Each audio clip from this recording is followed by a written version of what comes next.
welcome back. I'm Micah Smith with Dr. James Rouse of Hi, the Micah. Human Grace Project. Hi, how are you doing? I'm doing really good. You know, we're talking about something today that's really a tough one. It was really heavy. It was really heavy. We're talking about loneliness, and something that struck me was I've been grateful. I've been fortunate to have a few people in my life who have helped me out of loneliness, helped bring me out of it, but that's not necessarily the case for some people. So what if you just don't have those human connections? What can you do?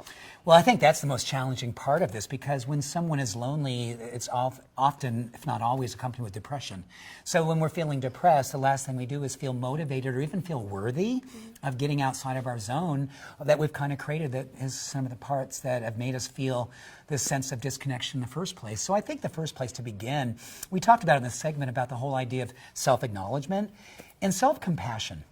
I'm a big fan. As you look at the research, there's been functional MRIs with different types of meditation that are around self-acceptance and prayer work around that.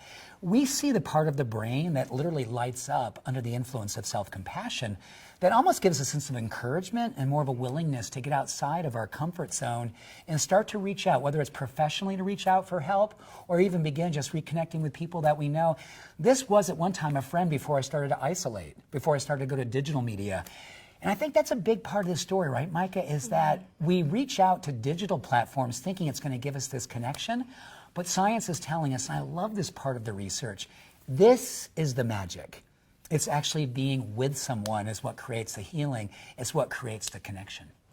And I think that's one of the most powerful things you talked about was social media. We can find love on social media. We can now order our groceries on the internet. We don't even have to have the human interaction. So I think it's really, really interesting to note that social media isn't always the fix-all, right? It's not, and I think for a lot of people who viewed that segment, we heard a lot of people saying, hey, I'm not lonely, but I know someone who is. And it really inspired a lot of people to say, hey, you know what? I'm not going to be at this pace of life where I just run by those people. Even though I know I see those people every day, I'm going to be heroic enough to slow down the cadence of my life, to look and see that person, say hello, acknowledge, and know that there's a lot of good medicine happening between that 1 to 3 second interaction, that I can do 10, 20, and 30 of those a day, and all of a sudden there's an uprising of positivity, optimism, and we together start to heal the distance between us. During each Human Grace Project episode, you fit a lot of information in just a little bit of time. It's a little bit of a fire hose, right? It is, but it's awesome. One thing we didn't get to was political tribalism.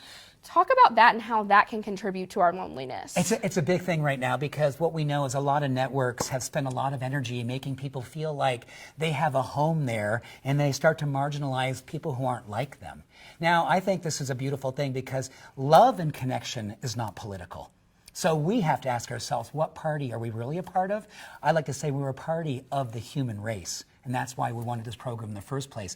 It doesn't matter where you are here, it's where we are here. We can vote any way we want to, but we should also be considering that there's something beyond the ideology, something beyond the politic, and that is how do we together get through this experience called life, and we always do it better together. For those who may be feeling lonely and want more advice, want to dive a little bit deeper into this topic, can our viewers reach out to you, Dr. Absolutely, Rouse? I hope we do, because this is a community in motion. And the more that we share and be vulnerable, the more that we feel at home with our feelings, and the more we feel like we're safe to be who we are. I love the Human Grace Project. So many little incremental things we can do to change our lives. If you're watching this, go ahead and keep watching. We have every single episode of the Human Grace Project on the Denver 7 app. Go ahead and binge watch all of them right now.